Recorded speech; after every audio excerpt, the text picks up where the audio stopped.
Please do like share and subscribe, और कृपया करके इस चैनल को बढ़ाने के लिए आप इसको सब्सक्राइब कीजिए, साथ साथ अपने दोस्तों के बीच में भी इसको शेयर ज़रूर कीजिए। धन्यवाद। गुड आफ्टरनून फ्रेंड्स, आज की अपडेट कुछ इस प्रकार से हैं। हम जो है थोड़ा पाकिस्तान की तरफ चलते हैं, वहाँ के बारे में बात करते हैं। खैबर पख्तूनख्वा के दक्षिण वजीरिस्तान जिले के जरमीलन इलाके में शनिवार को अधिकारियों के साथ आतंकवादियों की मुठभेड़ हुई। इस दौरान मुठभेड़ में 8 आतंकवादी मारे गए हैं। इसकी जानकारी डॉन अखबार ने inter service public relation (ISPR) के हवाले से दी है। सेना की मीडिया मामलों की शाखा इंटर सर्विस पब्लिक रिलेशन ने कहा है कि इस घटना में 2 सुरक्षा अधिकारी भी मारे गए हैं।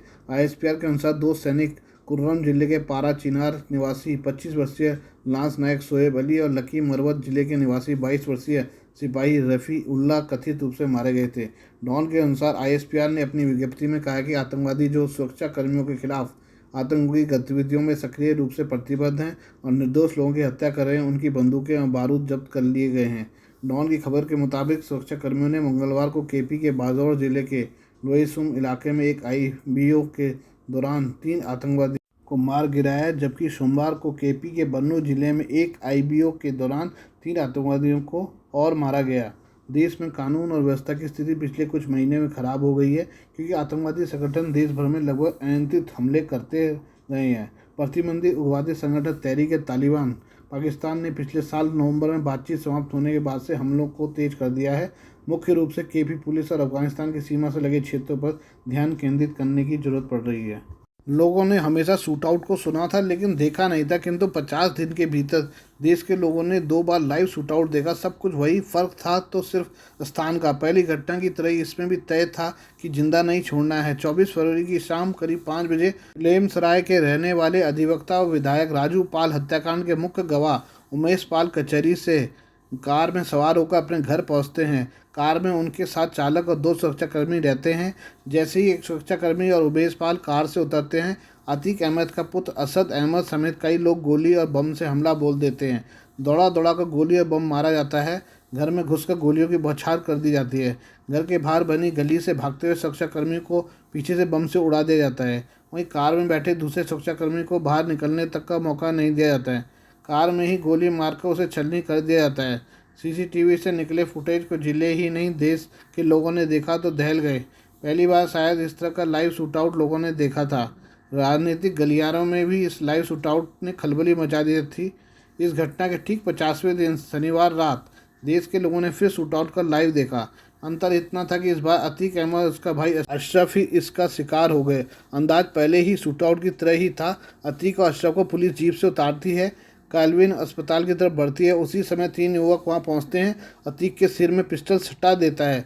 जैसे ही ट्रिगर दबाता है, उसी समय बगल में खड़ा युवक अशरफ को गोली मार देता है। इसके बाद तीसरा युवक भी फायरिंग करने लगता है। अतीक और अशरफ जमीन पर गिरते हैं तो उन पर ताबड़तोड़ फायरिंग शुरू हो जाती है। सुरक्षा में लगी पुलिसकर्मी जब तक संभलते हैं तब तक सब खत्म हो चुका होता है। सामने तीनों हमलावर हाथ उठाए नजर आते हैं। उनको पकड़कर पुलिस जीप में बैठाकर निकल जाती है। इसका एक एक फुटेज लोगों ने देखा तो उनकी आंखों से नींद गायब हो गई। हमारे पड़ोसी देश पाकिस्तान से भी एक रोड एक्सीडेंट की खबर आई है। पाकिस्तान के एक केंद्रीय मंत्री की सड़क हादसे में मौत हो गई। केंद्रीय धार्मिक मामलों के मंत्री मुफ्ती अब्दुल शकूर राजधानी इस्लामाबाद में सड़क हादसे का शिकार हो गए। पुलिस ने कहा है कि घटना शाम को इफ्तार के वक्त हुई। वह एक स्थानीय होटल से सचिवालय चौक की ओर जा रहे थे। एक बयान में राजधानी की पुलिस ने कहा कि मंत्री खुद कार चला रहे थे। 5 लोग सवार एक कार उनकी तरफ से आई और टक्कर मार दी। पुलिस के मुताबिक हादसे के बाद मंत्री को राजधानी के पॉलीक्लिनिक अस्पताल में ट्रांसफर कर दिया गया था, लेकिन खून ज़्यादा बह जाने के कारण उन्हें बचाया नहीं जा सका। पुलिस के मुताबिक वरिष्ठ अधिकारी घटनास्थल पर पहुंचे। टक्कर मारने वाली कार में सवार सभी लोगों को गिरफ्तार कर लिया। 5 में से 2 युवक घायल हैं। घटना की जानकारी मिलने के बाद इस्लामाबाद के IG अकबर नासिर खान, सूचना मंत्री मरियम औरंगजेब और अन्य मंत्री भी अस्पताल पहुंचे।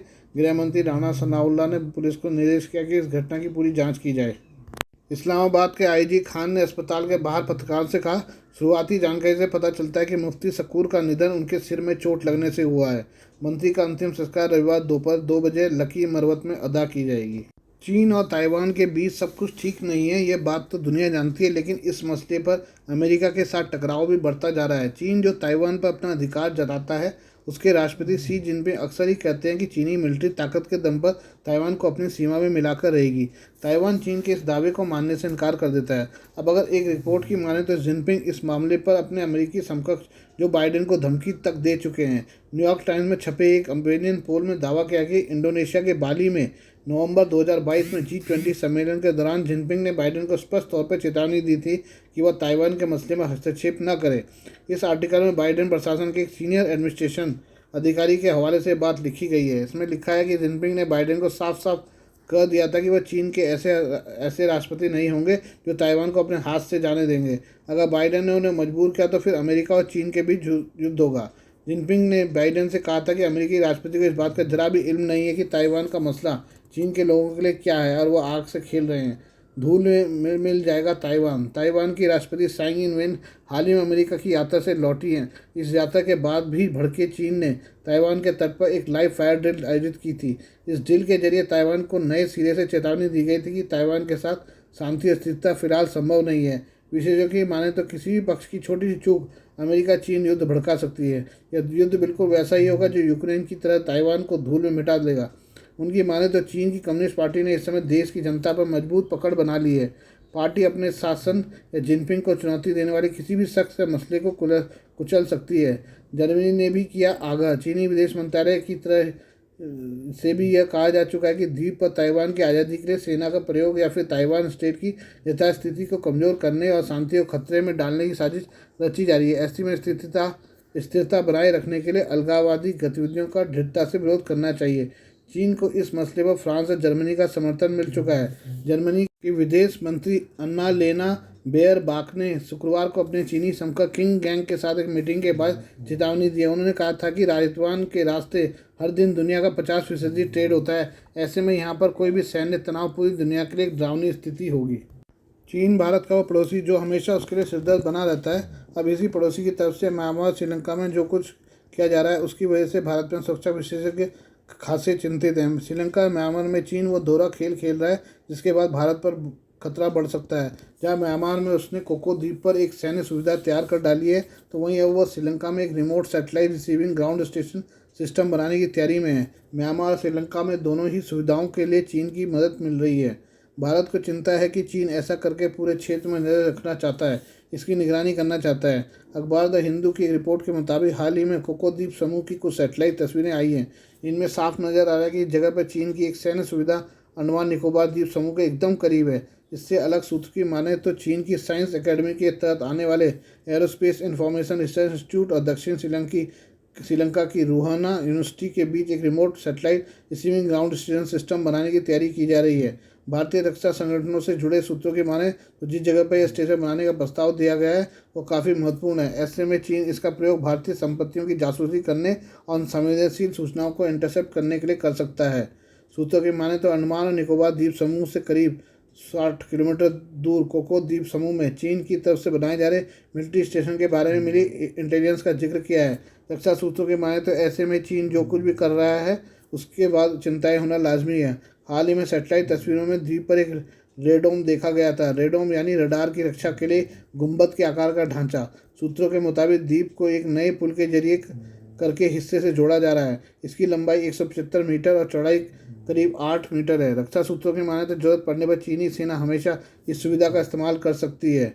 पिछले दिनों लंदन स्थित थिंक टैंक चैथम हाउस ने मैक्सार टेक्नोलॉजीज़ की सैटेलाइट तस्वीरों पर एक रिपोर्ट जारी की थी। ये रिपोर्ट जनवरी 2023 की सैटेलाइट तस्वीरों पर आधारित थी। इन तस्वीरों में रणनीतिक तौर पर महत्वपूर्ण कोको आइलैंड पर बड़े पैमाने पर निर्माण की गतिविधियां नजर आई थी। इनमें 2 नए हैंगर, एक नया रास्ता और एक घर जैसा ब्लॉक नजर आ रहा था। ये सभी नए बने 2300 मीटर के रनवे और रडार स्टेशन के करीब नजर आ रहे थे। रिपोर्ट में कहा गया कि मार्च के अंत में नजर आने वाले ये सभी निर्माण ग्रेट कोको के दक्षिणी हिस्से पर थे। यह वह हिस्सा है जो अंडमान के जोड़ने वाले पुल के ठीक सामने है। चीन सन 1990 के दशक से ही एक सिग्नल इंटेलिजेंस सेंटर को ऑपरेट करता आ रहा है। विशेषज्ञों की माने तो चीन की सैटेलाइट ट्रैकिंग सुविधाएं दोहरे प्रयोग वाली हैं। चीनी नागरिक अंतरिक्ष कार्यक्रम को चीनी सेना के साथ मिलकर चलाया जाता है।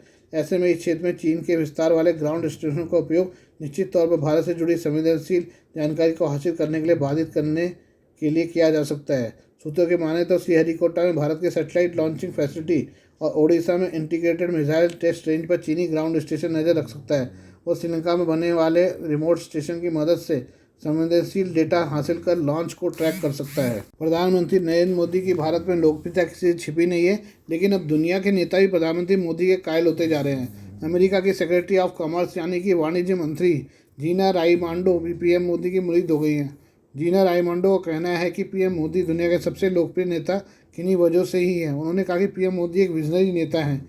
अमेरिका के कार्यक्रम के दौरान अपने संबोधन में जीना राइमांडो ने कहा कि मैंने हाल ही में प्रधानमंत्री मोदी के साथ 1 घंटे से ज़्यादा समय बिताया और दुनिया के सबसे लोकप्रिय नेता यूं ही नहीं है, वो एक विजनरी नेता हैं और उनका भारत के लोगों के लिए समर्पण गजब है। वो लोगों को गरीबी से उबारने की इच्छा रखते हैं और भारत को आगे बढ़ाकर वैश्विक ताकत बनाना चाहते हैं और वो ऐसा कर भी रहे हैं। बता दें कि जीना राइमोंडो बीते माह भारत दौरे पर आई थी और जहाँ उन्होंने प्रधानमंत्री मोदी समेत कई नेताओं से मुलाकात की थी। ब्रिटेन के सांसद, अर्थशास्त्री, बैंकर और शिक्षाविद निकोलस स्टर्न भी पीएम मोदी की तारीफ कर चुके हैं। विश्व बैंक के कार्यक्रम making it personal house behavioural change can tackle climate change के दौरान प्रधानमंत्री मोदी के नेतृत्व की सराहना की। उन्होंने कहा कि पीएम मोदी विकास और विकास की एक पूरी नई कहानी लेकर आए हैं। मैंने नवंबर 2021 में ग्लासगो में COP26 में उनके भाषण को ध्यान से सुना और लाइफ सहित जो मापदंड निर्धारित किया वह स्थायी लचीलापन और समावेशी विकास जैसा दिखता है। दुबई की एक रिहायशी बिल्डिंग में आग लगने से 16 लोगों की मौत हो गई। मरने वालों में 4 भारतीय भी शामिल हैं। आग के चलते 9 लोग घायल भी हुए हैं। रविवार को मीडिया रिपोर्ट्स के हवाले से खबर आई है। खबर के अनुसार दुबई के अल रास इलाके में शनिवार रात करीब 12:30 बजे रिहायशी इमारत में आग लगी। आग इमारत के 4थे फ्लोर पर लगी थी, जिसने इमारत के अन्य हिस्सों को भी चपेट में ले लिया। आग की सूचना मिलते ही दुबई सिविल डिफेंस के कर्मी मौके पर पहुंचे और आग को बुझाने की कोशिश की। साथ ही नज़दीकी इमारतों से लोगों को सुरक्षित निकाला गया। आग की सूचना पाकर पोर्ट सईद फायर स्टेशन और हमरिया फायर स्टेशन के कर्मी भी घटनास्थल पहुंचे। देर रात करीब 2:30 बजे आग पर काबू पा लिया गया। दुबई में रहने वाले भारतीय नसीर वातनपल्ली ने बताया कि मरने वालों में 4 भारतीय शामिल हैं, जिनमें केरल के दंपति और 2 अन्य लोग तमिलनाडु के हैं। पाकिस्तान के 3 चचेरे भाई और एक नाइजीरिया महिला की भी इस हादसे में मौत हो गई है। भारतीय दूतावास की मदद से शवों को भारत भेजने की कोशिश की जा रही है। प्राथमिक जांच में पता चला कि इमारत में सुरक्षा के पर्याप्त इंतजाम नहीं थे। फिलहाल घटना की जांच की जा रही है। नेपाली कांग्रेस के नेता नारायण प्रसाद सऊद नेपाल के नए विदेश मंत्री होंगे और वह रविवार को शपथ लेंगे। पार्टी सूत्रों ने शनिवार को यह जानकारी दी। सऊद को विदेश मंत्री बनाने का निर्णय CPN माओवादी सेंटर के अध्यक्ष एवं प्रधानमंत्री पुष्प कुमार दहल प्रचंड, नेपाली कांग्रेस के अध्यक्ष शेर बहादुर देउबा और CPN यूनिफाइड सोशलिस्ट अध्यक्ष माधव कुमार नेपाल की उपस्थिति में सत्तारूढ़ गठबंधन की बैठक के दौरान लिया गया। 60 वर्षीय सऊद नेपाली कांग्रेस की केंद्रीय समिति के सदस्य भी हैं और उन्हें सुदूर पश्चिमी नेपाल के निर्वाचन क्षेत्र कंचन से प्रतिनिधि सभा के लिए चुना गया है। उन्होंने पहले शिक्षा और खेल राज्य मंत्री और सिंचाई मंत्री के रूप में कार्य किया है। नेपाली कांग्रेस के एक उच्च स्तरीय सूत्र के अनुसार सऊद रविवार दोपहर राष्ट्रपति भवन में पद और गोपनीयता की शपथ लेंगे। प्रचंड के नेतृत्व वाली गठबंधन सरकार में नेपाली कांग्रेस पार्टी के 4 मंत्री हैं। हालांकि नेपाली कांग्रेस को 8 मंत्री पद देने की सहमति बनी थी। प्रतिनिधि सभा में सबसे बड़ी पार्टी में आंतरिक कलह के कारण नेपाली कांग्रेस शेष 4 मंत्रियों के नाम पर फैसला नहीं कर सकी है। हालांकि प्रधानमंत्री प्रचंड ने दक्षिण पड़ोसी भारत की अपनी प्रस्तावित यात्रा को सुविधाजनक बनाने के लिए सऊद को विदेश मंत्री नियुक्त करने का निर्णय लिया है। नेपाली कांग्रेस के एक वरिष्ठ नेता ने बताया कि प्रधानमंत्री प्रचंड 2 सप्ताह के भीतर भारत के दौरे पर जाएंगे। विदेश मंत्रालय वर्तमान में प्रधानमंत्री की भारत की आगामी आधिकारिक यात्रा की तैयारी में व्यस्त है। हालांकि यात्रा की तारीख और कार्यक्रम अभी सार्वजनिक नहीं किया गया है। आज के लिए बस इतना ही। बाकी मिलते हैं कल आपसे नई खबरों के साथ। धन्यवाद।